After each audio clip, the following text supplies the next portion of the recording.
My name's Stephen Helm. I'm a product marketing manager here at WatchGuard Technologies. I'm joined by my colleague and friend, Danny Banks, our technical director of business development, and I'm extremely excited to have Kaylee Konkinen with us today, a partner solutions architect with AWS. And so very excited to dig into the webinar topic with you today. I'm talking a little about two sort of emergent technologies in network security, NDR and SASE, and really where there's relevance for mid-sized businesses and SMBs and the MSP community. And so we're going to just jump right into the content today, right? I like to start out every presentation really with a discussion around the threat landscape. And typically when I dig into these types of topics, I would bring a statistic or something that really gives you a sense of where the market's going and where that landscape is going. But recently, earlier in this year, in July, there was a really salient attack against an organization in the United Kingdom that I think when you're talking about the mid-sized business, right, the small IT team, right, and the MSPs that support them, I think it really drives home really how critical cybersecurity protections are today for smaller businesses. And that's the KMP Logistics Group hack that I have here on the screen. And if you're not familiar with this breach, right, it caught a lot of headlines in July of this year because this is an organization, a logistics company in the United Kingdom that had been in operation for 158 years, right? So a long time business. And after attackers guessed a single credential, so a single username password combination, right? They were able to attack this organization with a ransomware attack, and they ultimately demanded millions from this very old organization, right? And this was the result of a hacker group known as Akira, right? And if you look at the attack and the context of the attack against KMP, they had an insurance policy, right? They had made some investment in protecting themselves from a cybersecurity perspective when it comes to insurance. But the ransom demand for the Akira group was around £5 million. So it was 5 times the amount that their insurance policy would ultimately cover. And this was just ultimately too much to bear for KMP. They couldn't get their data back. They couldn't restore their systems, right? And they didn't have the money to be able to pay this type of ransom. And the ultimate result was they had to cease operations, right? They had to enter administration and lay off nearly 700 people and end the legacy of a nearly 160-year-old company, right? And so while this is a recent example of how severe and how impactful a cyber attack and really a lack of cyber hygiene in this instance can be on an organization, right?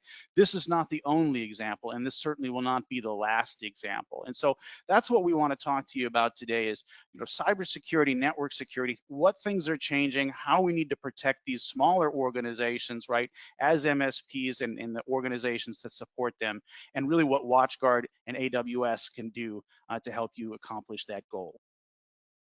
And so we'll dig in really to two problem statements that are relevant to the breach I just talked about, but also the larger threat landscape that we want to bring to context in this presentation. And the first problem is really, I think, demonstrated by that last breach, but attackers don't break in, they log in and they linger, and right? So we're in the cybersecurity company WatchGuard. If you're not familiar with WatchGuard, we've been in operation since 1996, predominantly focused on network security, one of the original firewall organizations on the market, right? And so although we can bring a tremendous amount of complex security layers to bear and build that layered protection, what we see is cyber attackers are focusing on exploiting users because they can simply get the credentials, they can phish these users, they can exploit misconfigurations, right, to ultimately get within the environment and get into the network, rather than focusing on much more complex technical attacks, right?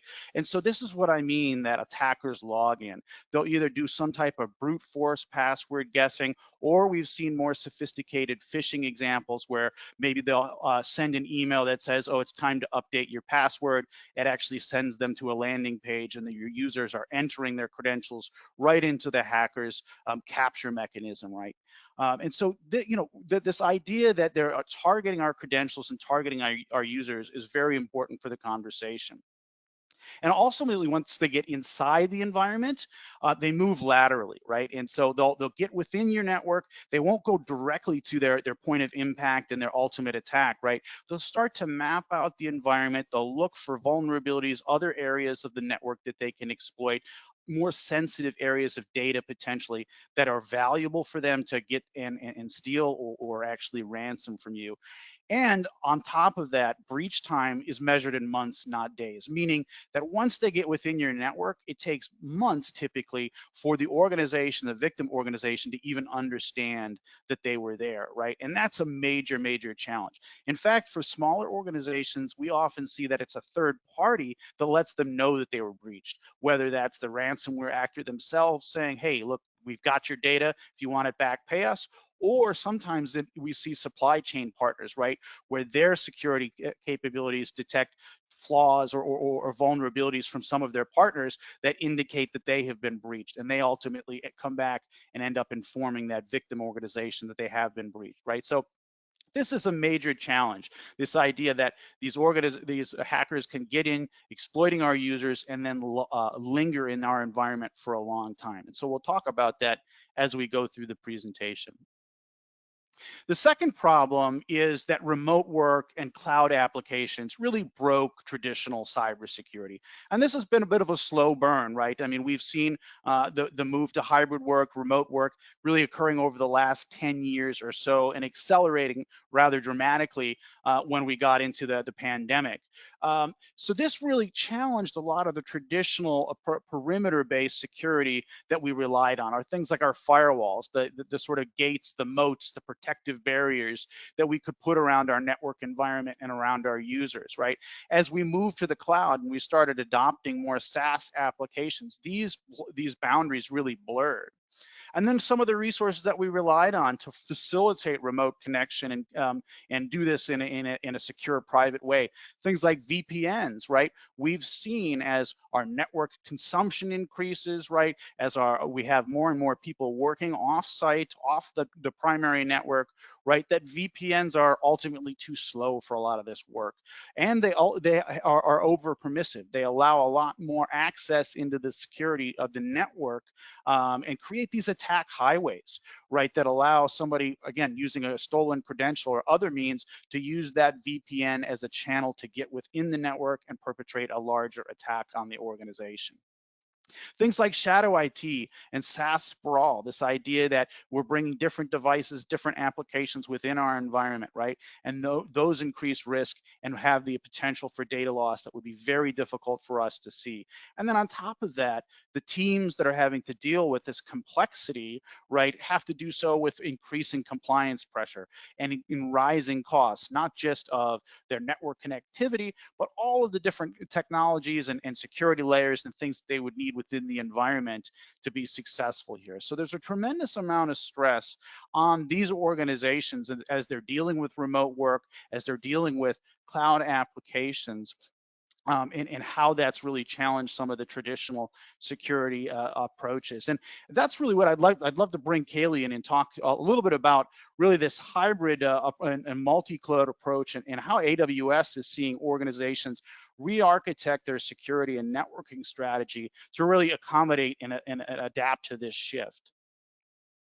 Yeah, definitely. Thanks, Stephen. So, as you mentioned, security is continually evolving. We're seeing customers implement things like landing zones to standardize the creation of their resources according to AWS best practices and best practices in the cloud. Similarly, we're seeing partners leveraging multi-account management and governance strategies and services, maybe something like AWS Control Tower to simplify account management. Additionally, like you mentioned,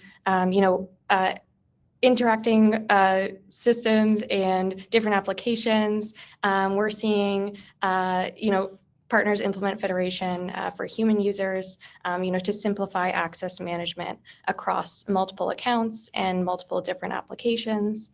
But the fundamentals are still important. So, of course, implementing root user control, enabling MFA for accounts, ensuring strong password policies, delegate admin responsibilities to specific users rather than using your root account, leverage managed services where possible to take advantage of a lot of the pre-built security measures that AWS has in place. So those are just some specific strategies of how we're seeing the landscape evolve. And then quickly just to touch on what's actually on the slide here. So when we're referencing multi-cloud environments versus hybrid, so a multi-cloud environment refers to it's a very high level architecture here. A network that spans AWS and maybe one or more other cloud providers, maybe Google Cloud or Microsoft Azure, just for to name a few. And then on the flip side, we have hybrid environments spanning a cloud environment and a traditionally on-premise environment. So folks in the audience may have experience working with one or both, or having to manage security for both at the same time, as is depicted here. So yeah, I think that's where I'll close off, and I know you've got more to cover here, Stephen. Excellent, thank you, Kaylee. That was a great overview there. So, talking about that hybrid connectivity, right? What's the risk, right? What is the challenge that we're seeing here? And, we started out the presentation talking about an example of a credential theft, that brute force attack against KMP, right? But this is actually even more powerful when you start to talk about these hybrid environments, when you start to talk about the remote workers, because those weak login protections ultimately are what's fueling breaches. The idea that your users are beyond your traditional protections, logging in either into your systems or into cloud applications directly, right? You relying on those credentials alone and the potential of those users being phished is a major challenge here. And we have actually seen in the Verizon data breach report this year that 88% of basic web application breaches actually used stolen credentials. So again, it speaks to the vulnerability of our users and what that ultimately means as being sort of that entry point into our environments.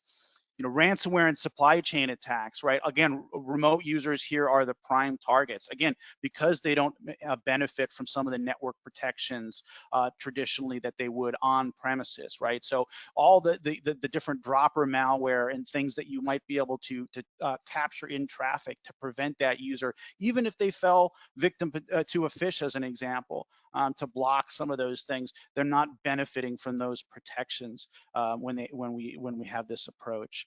If you're connecting directly to SaaS applications, right, data loss and exfiltration becomes very difficult to get your head around, right? Because if they're connecting directly to a cloud application and that data is not traversing your network at all as they access it, potentially downloading files directly from that application, right? You'll never see that unless you have some capability to add visibility into that environment.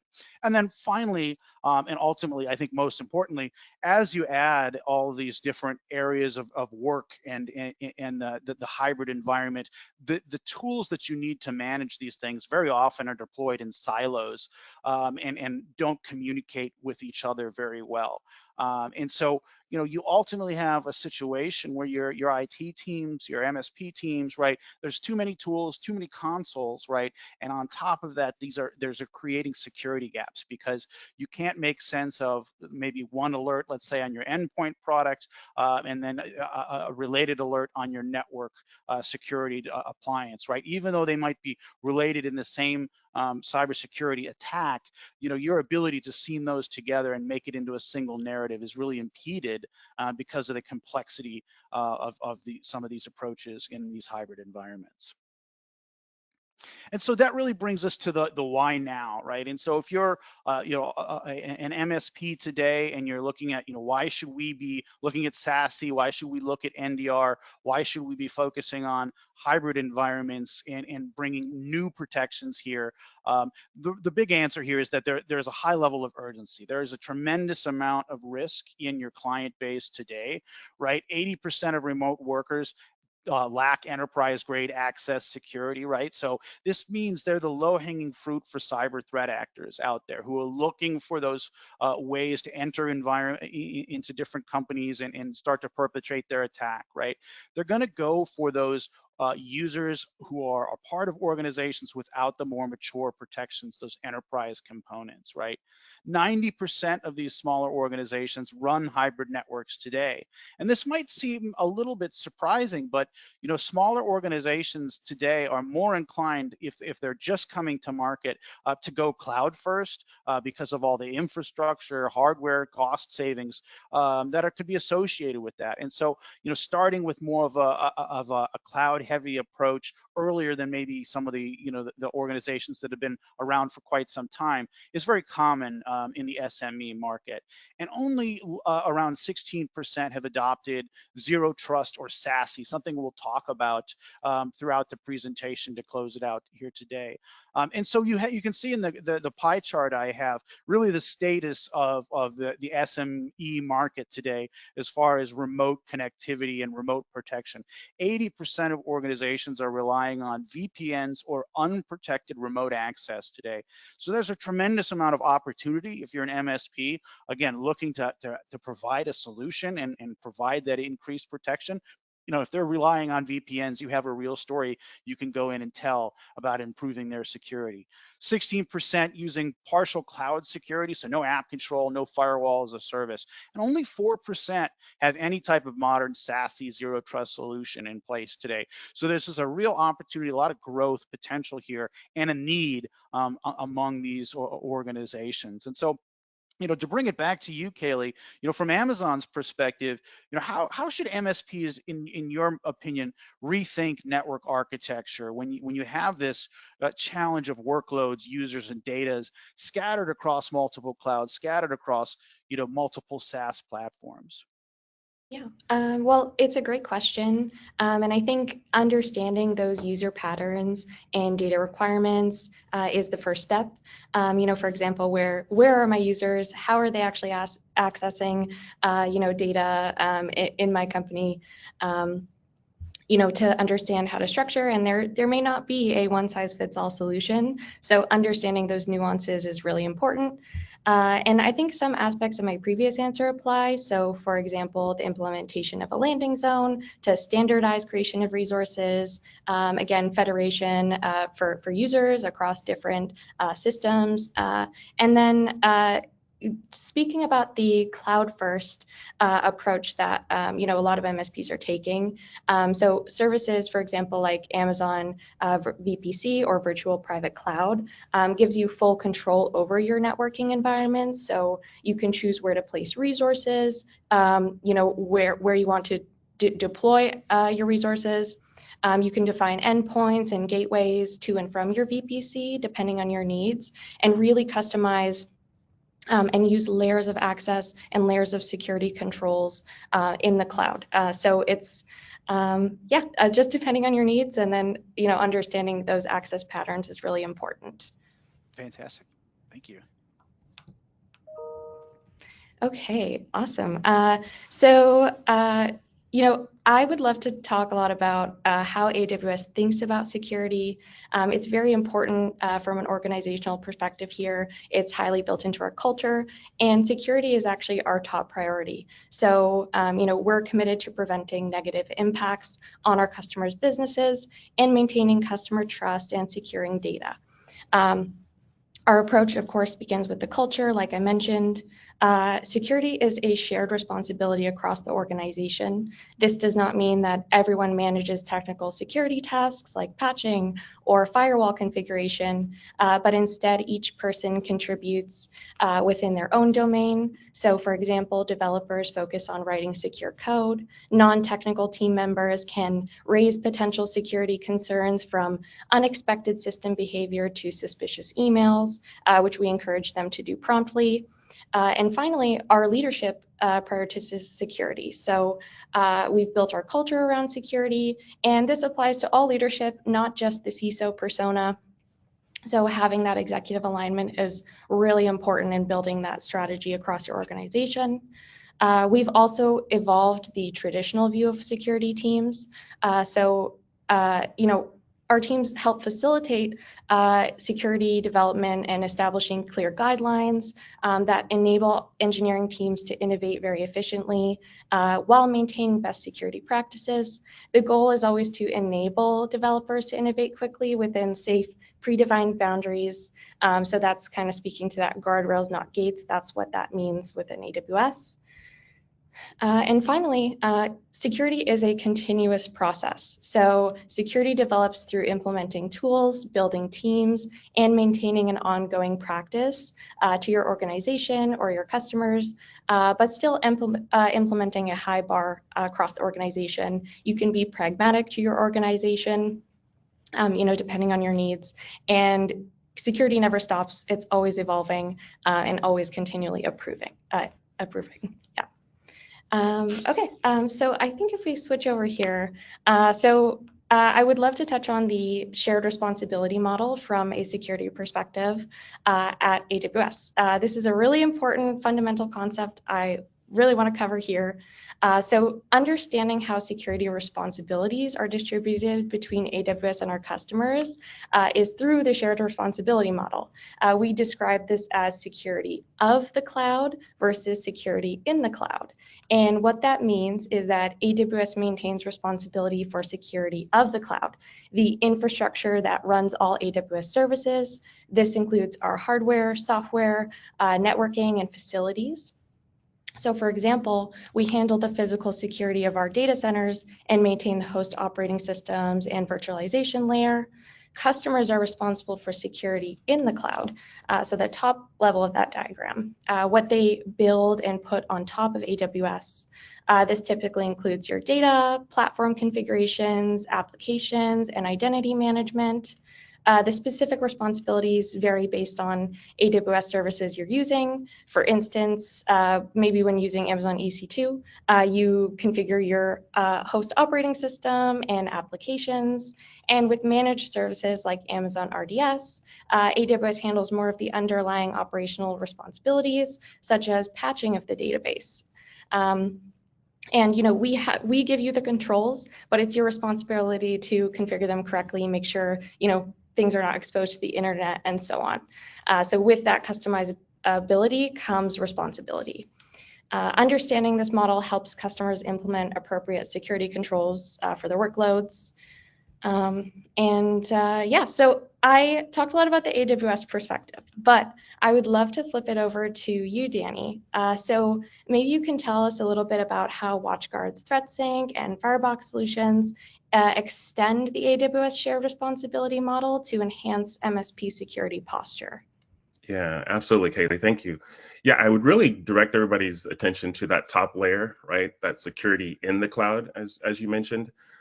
That's where, as an end customer or as an MSP partner, you have the responsibility to protect your customer data, right? To protect their applications, make sure the firewall configuration is done properly, and protect things like the network traffic, right? And so when it ties to the WatchGuard solutions with ThreatSync NDR, and then also with our SASE solutions, it's really kind of going from that other way up. So network traffic, right? For us, the key about network detection and response is that we look at millions, if not billions, of records of net flow traffic, right? What's the traffic activity that's going north, south, east, and west, internal traffic as well, when that's records that simply the human eye can't keep track of, right? And so using our AI-powered newer network to analyze that data, see that traffic, that's our responsibility of the security in the cloud, right?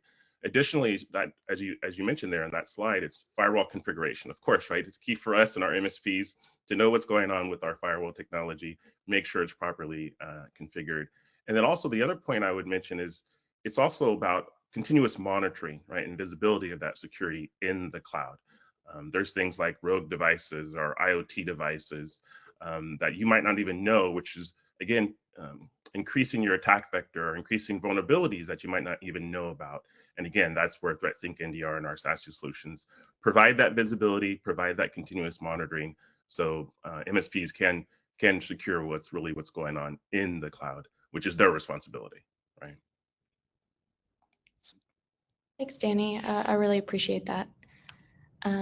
Okay, so on this next slide here, don't worry, I'm not going to go into each service individually, I promise. But I just want to illustrate that we provide a comprehensive suite of security services that enable you to build customizable security architectures, again, depending on your needs. Many of our services align with modern security frameworks like SASE and NDR and can be integrated to create custom solutions for your specific needs. And this is really just meant to demonstrate the breadth of services that we offer. You can also combine some of these services and integrate them with third-party solutions or partner solutions to create robust security architectures. Yeah, so I think that's all on this slide, but I also want to touch briefly on some considerations for MSPs. So coming at this from the AWS perspective, there's a few key pillars that we, recommend for MSPs, but, depending where you are in your journey, process, organization, and technology, we recommend establishing a cloud center of excellence, which brings together these elements through centralized governance, standardized operations, and consistent architectural patterns. The model isn't static, and it can evolve as your organization's cloud maturity evolves. It's really just standard operating procedures put in place so you can effectively and efficiently manage and secure both your own systems and your customers' environments. But I would love to dive deeper, especially into the last pillar here, being technology. So some of the platform and security operations and architecture and throughout the next few slides here.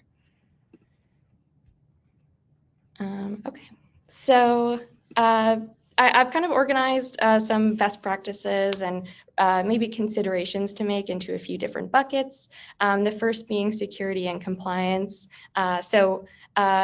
Considerations for MSPs managing cloud environments might look a little bit different. You're responsible for managing your own security infrastructure, but also your end customers.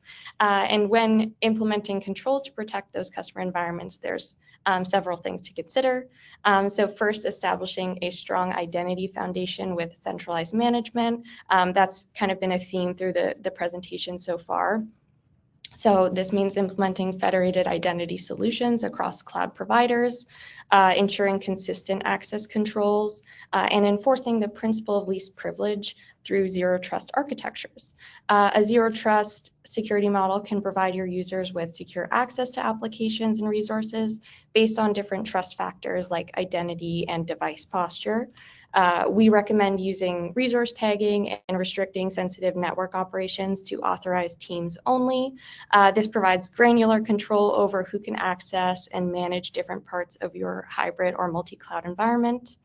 And finally, again, implementing that centralized security monitoring and always testing incident response procedures in non-production environments first. We want to be prepared. It's much better to be proactive than reactive in security scenarios, and this ensures you can protect your customers' environments while maintaining operational control. So the next kind of bucket that I've organized these considerations to would be networking. So securing hybrid networks has its own set of considerations, obviously having the physical side and then working with cloud native practices that you can use. So for example, I mentioned this earlier, but implementing multiple security layers is really important through security groups, NACLs or network access control lists, and proper route table configuration. For cross-network traffic, deploying comprehensive firewall and DNS protection solutions, ensure all your data in transit is encrypted using appropriate protocols.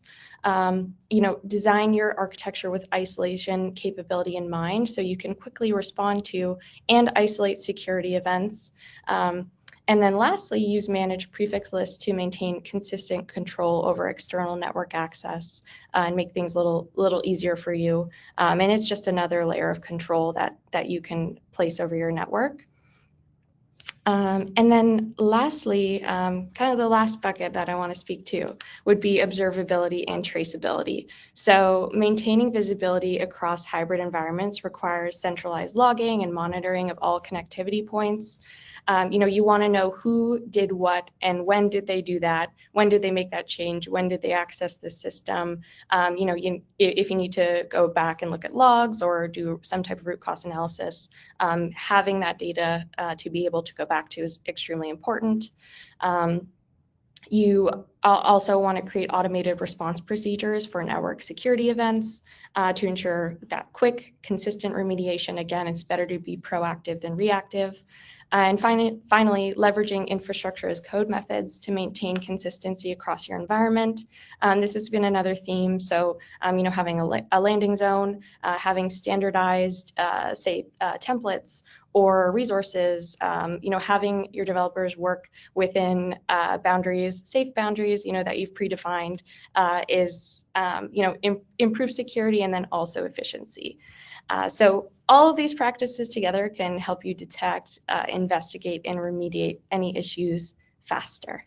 So I appreciate that. I guess I'll hand it back to you, Stephen. You can speak more too.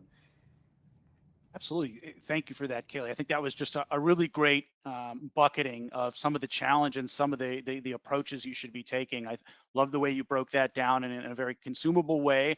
And I think really did a nice job of teeing up the solutions we're going to really finish out the presentation talking about. And that's network detection and response and secure access service edge.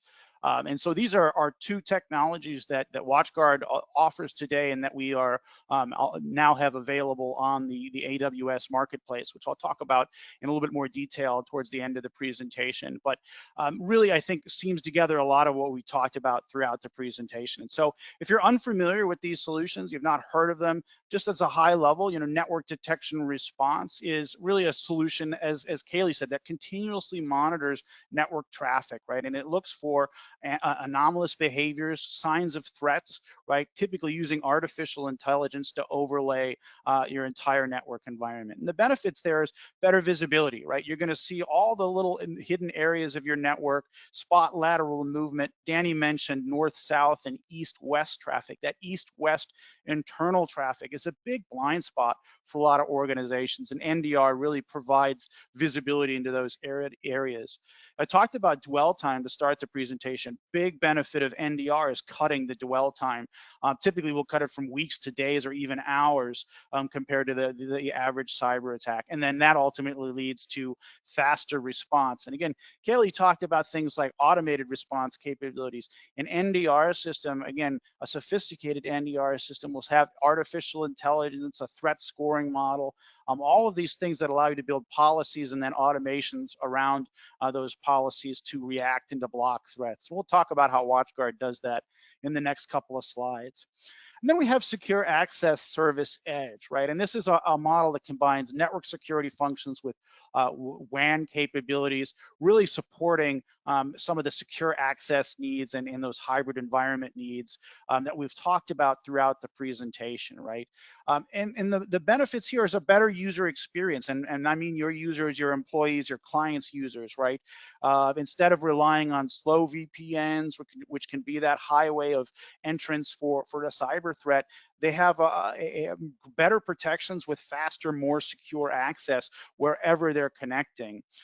We're reducing risk. There's always on protection. Essentially, you're extending all the security benefits of your firewall and that gauntlet of security layers that you have on the network all the way out to your users for all their traffic scenarios. And so that's providing always on protection and even protection for those private applications and the different things that they're accessing as they go about their day-to-day process. And this can help reduce costs as well, right? It can simplify compliance.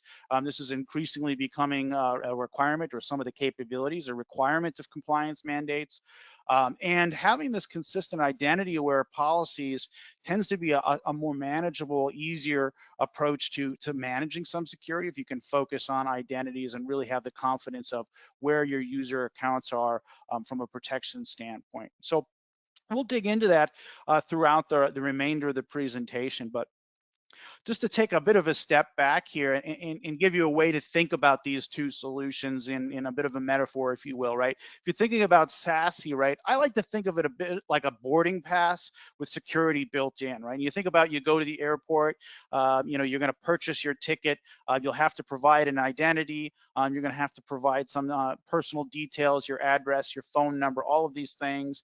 You'll have to check in, right? And then you go through the process at the airport of going through security, again, revalidating with somebody multiple times. And as you go through your different interactions throughout the airport, and even as you fly, let's say, to a different airport or a different country, you'll constantly be rechecked, both your identity, your boarding pass, right? There's this constant rechecking process once you're within the environment. And this is sort of what SASE does, right? It takes that, a layer of security, overlays it around the user, and then has that zero trust capability, right? Where you're constantly rechecking and validating a user's identity, their access, the behavior of the access, to make sure that it's not somebody who's hijacked, let's say, MFA or something like that, right? And so it ultimately is that sort of identity boarding pass with security built in. And then when you look at network detection and response, I really look at this as the eye in the sky, that security camera system. And if we use the airport example again, right, it's all those different security camera systems that are watching everybody from the employees, the pilots, the people who are traveling themselves, right, as they go about in the airport, as they go from point A to B or navigate, right? And so, you know, that is really important for detecting those things that are outside of normal behavior, right? You know, somebody who, let's say, is trying to hide, or somebody who maybe they're coming off a plane, and rather than go through customs, they're trying to ditch something that they had in a trash can, right? The camera is going to detect that abnormal behavior and allow you to flag that behavior. And so even though this person might have a secure boarding pass, right, with their identity built in, with this approach, we'll see any type of deviation from normal behavior that could be associated with a risk or a threat. So just a simple metaphor for both, I think, to bring it into a little bit of context there. And so, you know, if you're looking at this from a compare and contrast perspective, right, both of these approaches are very cloud friendly and typically cloud delivered, right? You're not requiring new hardware with NDR, at least with our approach to NDR, and same thing with SASE, right? You can alleviate some of the burden on your firewall and some of the VPN burden with a SASE approach as an example. Both are very scalable and flexible to grow as your needs grow, as your user base, your employees grow, and they deliver visibility and control. SASE really for your users wherever they're connecting, and network detection and response for the broader network. And obviously the differences here, I think, are pretty clear based on the discussion I've had on the previous few slides, but things like detection and responding to threats for NDR, that constant monitoring of all network traffic, right? Whereas SASE is about that secure remote and hybrid work access, you know, modernizing this concept of legacy of VPN infrastructure, this idea of moving beyond the VPN to something that's more appropriate, more flexible, and more secure. Just to give you a sense of how they're a little bit different and where they're similar. And so this really brings us to SASE 101, right? And the basic concept behind it. And there's several components to a SASE approach that I think it's important to be aware of. But ultimately, the goal of SASE is to have security policies that are following your users, right, as they go about their apps, as they connect with their devices, and providing that protection via those policies everywhere they connect, right? Wherever they're connecting, wherever they're working, whether it's an airport Wi-Fi, whether it's in a coffee shop or their home network, or even on-site, right? Being able to provide consistent security policies across those interactions. And so this covers several use cases. So obviously the remote workers accessing something public, right? So if they're going to a public website, a public web application, connecting offices, right? There's the capability to have some SD-WAN-like functionality with SASE. Remote workers accessing something private. So if they have to connect back into a private resource that's potentially behind your firewall as an example, facilitating the secure function of that. And then somebody who's already in the office potentially reaching out to something that's public, be that a website, a cloud resource, whatever that might be, right? For all of those different use cases, SASE can provide protection in that overlay of security policies, right? And it does that really through a couple of components. The first being firewall as a service, providing that inspection of all your network traffic as well as the access control. And so just like a traditional firewall today, right, which is a little bit like your gatekeeper as well as your a person who's inspecting all of the packets and things in and out of your network, that same function exists here as a firewall as a service type of approach. You have the secure web gateway. That's that policy engine that you can extend to your remote workers. We talked about software-defined wide area networking, but that idea of connecting offices to services and managing traffic, managing and steering traffic for efficiency. Zero trust network access, this idea that you don't trust any user and give automatic access. You verify every access request. This is now applied and extended to remote users.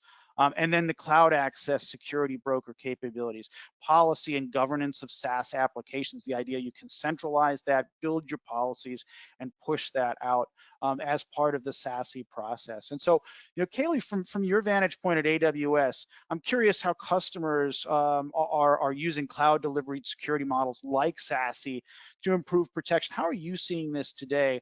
And then maybe what are some of the measurable elements of this type of approach that you maybe have seen among AWS customers? Yeah, definitely. So cloud-delivered security models like SASE align to best practices organizations should consider when managing customers and data. It's a great, there's a lot of great principles here, especially on the screen. So, going through some of those elements, specific emphasis on the zero trust security model. So, providing secure access to applications and resources based on trust factors like identity and device posture. Especially I like the boarding pass analogy there. I thought that was great. You can easily support a hybrid workforce in today's day and age, leveraging global infrastructure for fast and secure content delivery to end users. And security flowing with users, not interrupting business processes, allows for organizations to focus on their roles, which can lead to increased productivity and revenue gains as a result. And again, security as guardrails, not gates. So I think that SASE does a really good job of emulating that, and you can use, of course, AWS services or partner solutions like your SASE solution, to achieve this. Fantastic, thank you. Yeah. And so that brings us to really WatchGuard's solution for SASE today, and that's FireCloud. We're just releasing this week our FireCloud Total Access solution, and in fact, it will be available on the AWS Marketplace within the week, I believe.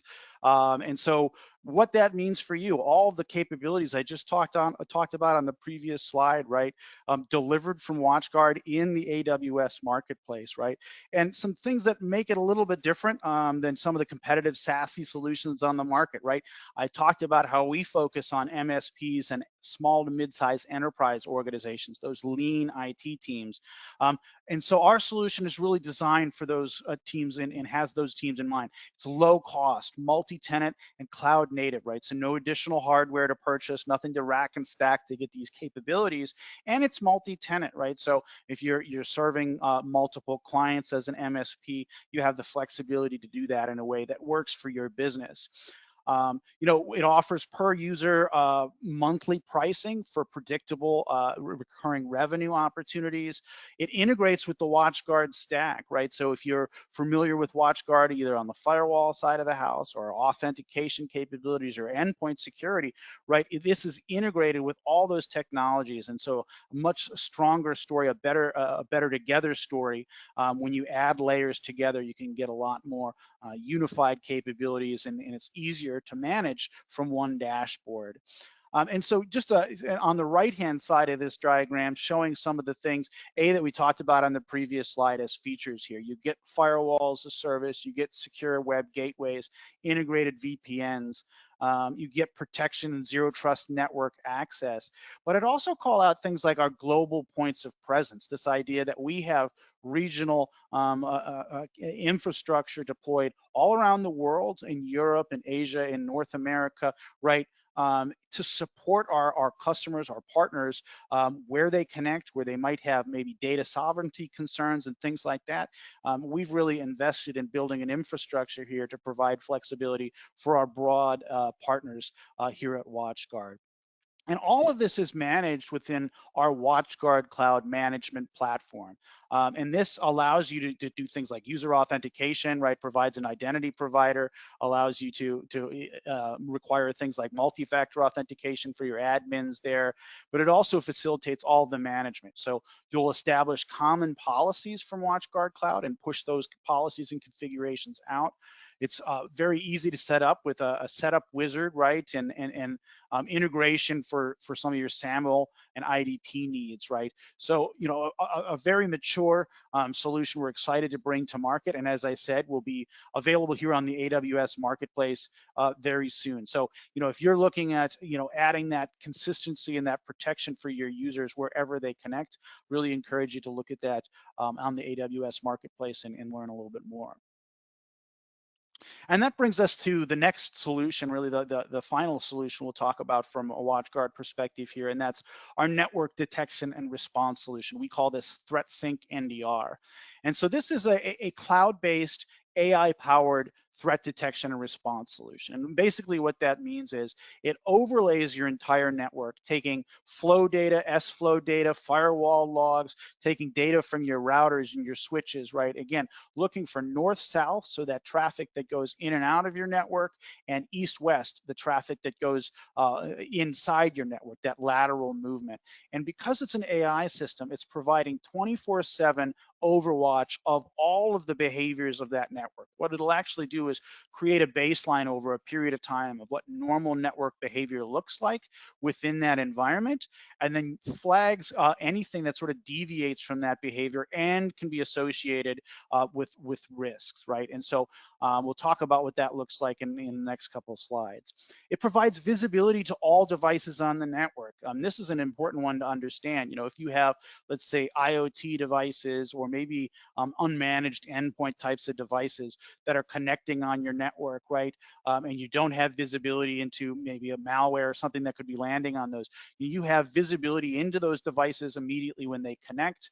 You can do an inventory of those devices, but also overwatch those devices for any type of traffic or behavior, again, that could be associated with something malicious. And so, you know, an example there could be, we have instances where, you know, a printer within an office environment is compromised and is calling out for command and control channel establishment, right? We'll be able to catch that traffic and that network behavior that you might otherwise be blind to with this type of tool. Detects active attacks, right? This is where the dwell time reduction is so critical.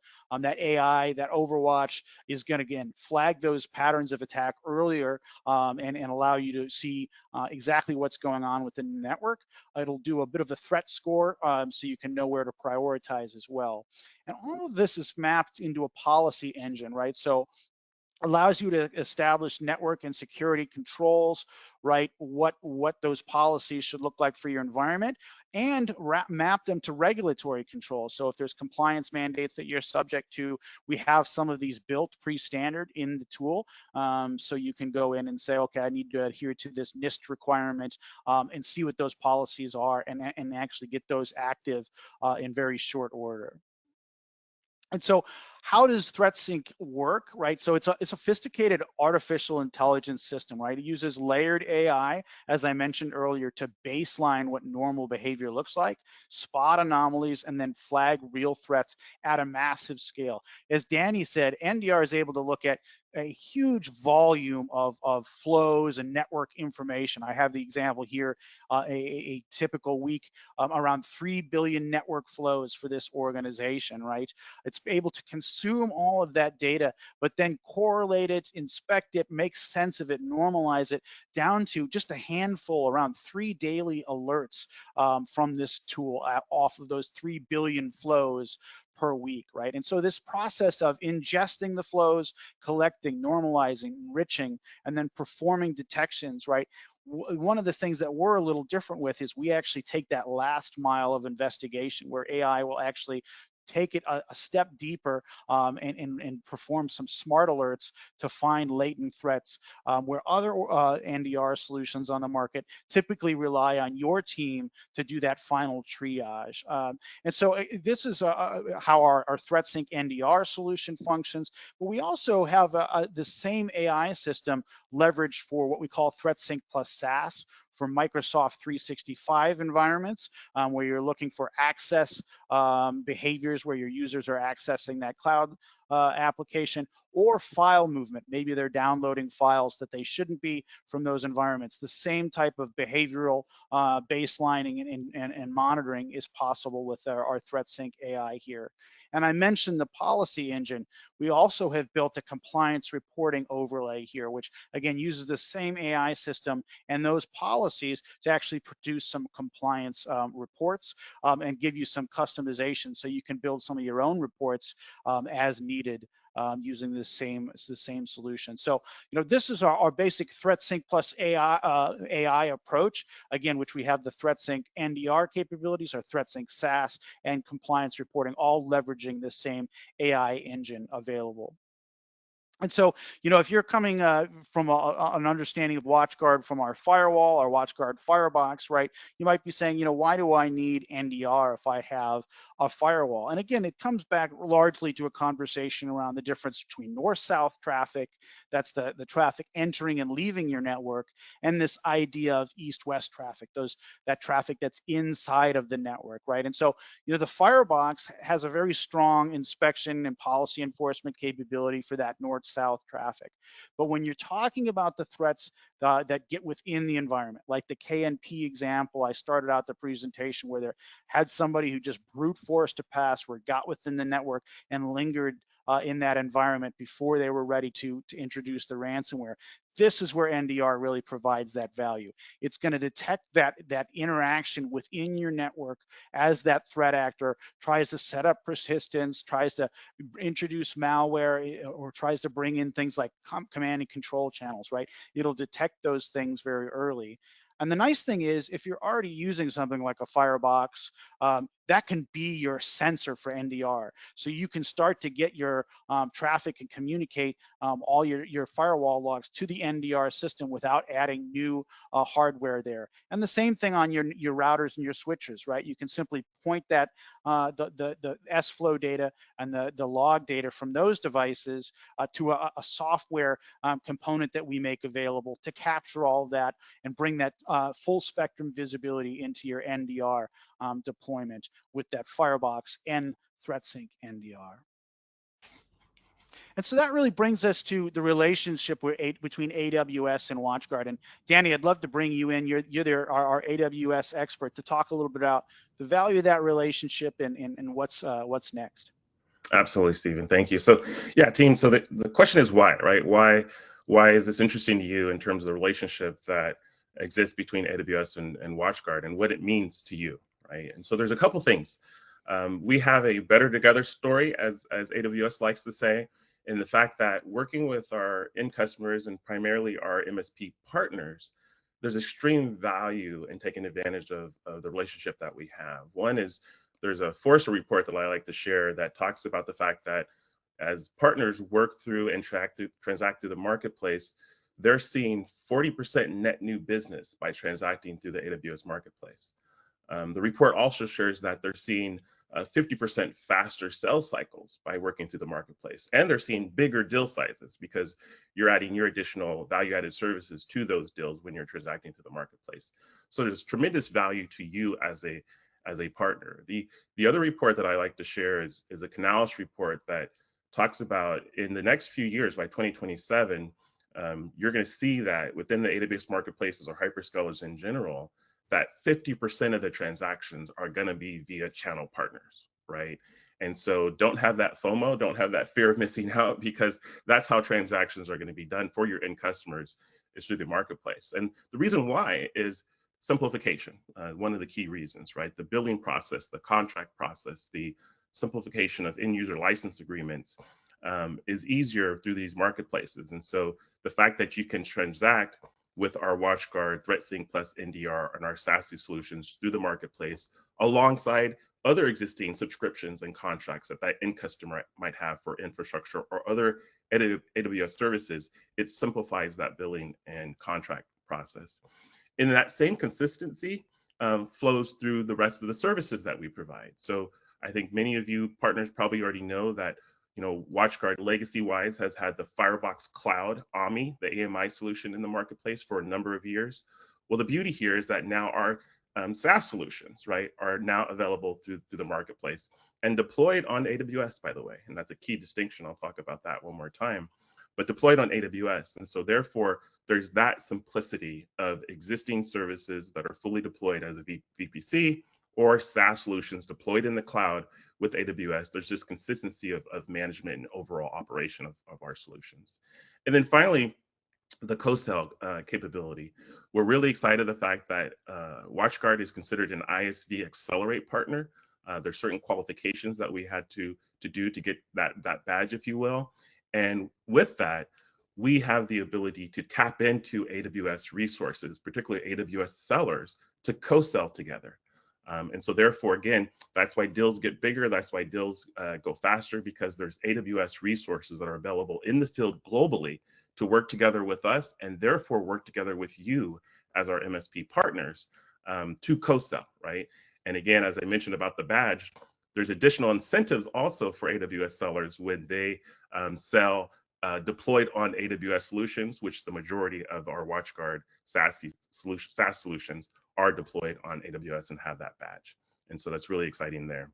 And so the key is that, as we talked about today, ThreatSync plus NDR is available today in the AWS marketplace, both as listings and private offers. FireCloud Internet Access, our firewalls as a service, secure web gateway, as Stephen mentioned, that capability is available in the marketplace today. And then, yeah, Stephen, we're excited because on this Thursday, in 2 days, FireCloud Total Access will be available GA. And we're excited because the team has worked hard to not only have that deployed globally GA through other distribution, but on the same day, it will be available in the AWS marketplace, right?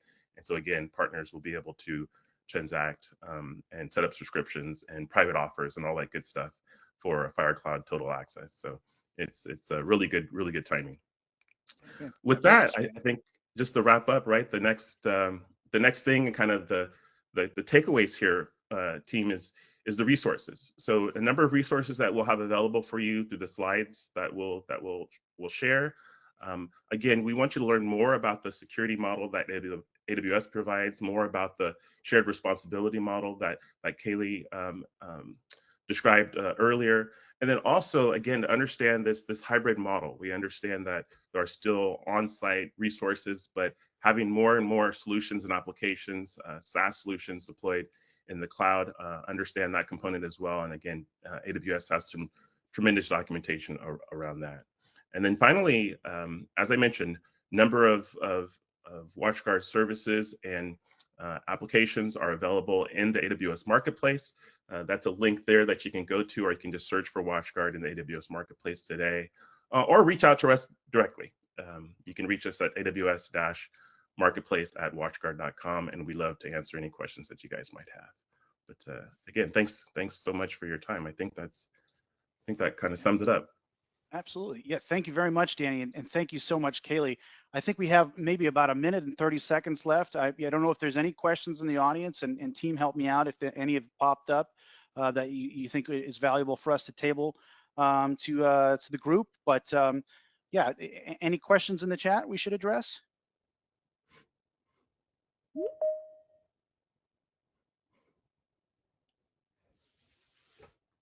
No? Okay. Okay.